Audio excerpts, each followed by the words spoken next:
Welcome back to the Joe Miller Show, KON Hot Talk, 1080 AM, 95.1 FM. We have with us Nina Owcharenko. She's the director of the Center for Health Policy Studies and Preston A. Wells Jr. Fellow at the Heritage Foundation. And she's got an incredible resume, but regrettably, we aren't going to spend a lot of time on that because we have a short segment. And I want to talk with her about this recent decision, King versus Burwell, that came down. Nina, again, thank you for bearing with us and for being on the show. If you could just give us a brief rundown of what happened, the decision, what issued, and the impacts, if any, on Obamacare. Right. Well, I'll just say it was a major disappointment, and for someone who's been following this health care law since its inception, it's the second big disappointment we've had out of the Supreme Court.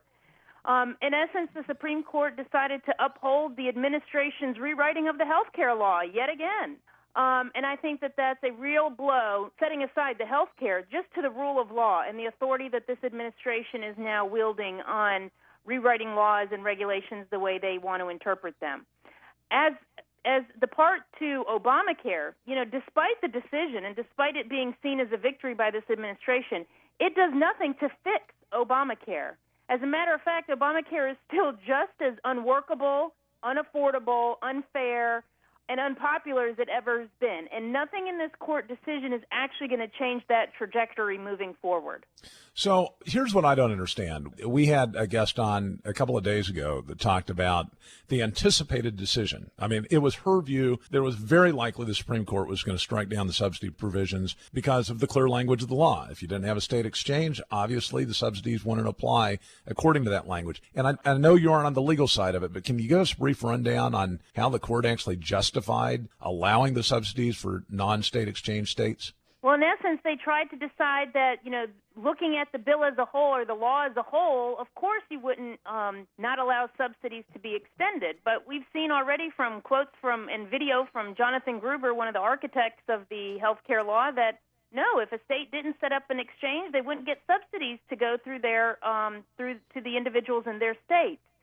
So it really was, as some people have said, yet another way of the Chief Justice kind of doing gymnastics in order to preserve this health care law. So was his the only surprise vote in positive for this, or was there another moderate, so-called, somewhat conservative justice that joined in the decision? No, I believe it was Kennedy joined the Chief Justice, and then Sotomayor, Kagan, and I'm missing another one. But the six on that end. But I would just say, for asking, too, about how easy, it seemed like it would be an easy case. Of course, you just read the language of the law and it would be, put forth the way it was written. I would commend people that are listening to actually read the dissent by Justice Scalia, which puts it in very plain English. Even my, 8-year-old can understand what went on there.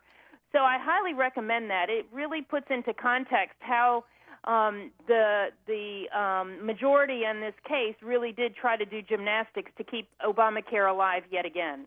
Give us some highlights of the Scalia dissent. I mean, what I assume with his same insightful wit that he probably really gave it to the majority that did as what you called mental gymnastics to arrive at the decision they arrived at. Yes. Was it the same sort of biting character that we see out of Scalia? It sure was. I think the best quote that I've decided to use from now on is that it was applesauce, pure applesauce. That this, trying to make this into something really just was a stretch.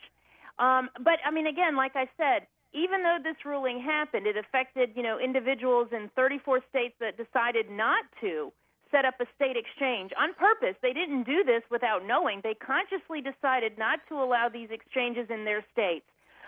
So it's also, I think, a disappointment in those states where they have worked really hard to try to keep Obamacare's grips out of the citizens in those.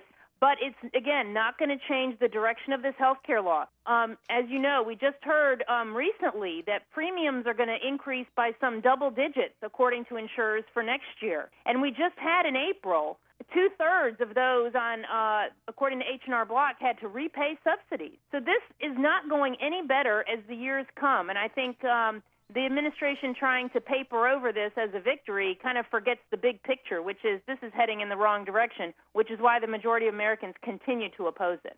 Right. Well, and some people would suggest that, in fact, that was the whole goal, was to create catastrophe in the healthcare system and then justify even further government controls down the road.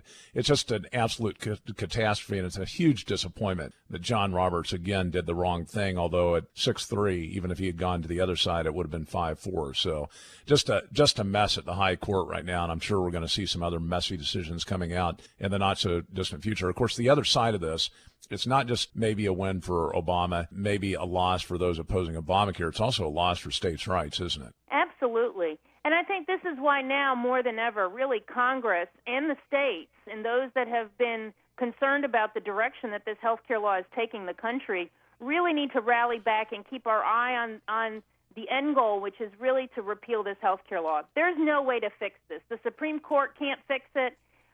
Even legislation, piecemeal legislation, isn't going to fix this law. It needs to be repealed, and we got to find a way to get better health care into our health care system and out of this government-controlled plan that we're on right now. Well, I'm glad to hear you say that. There was some criticism of folk in the Congress.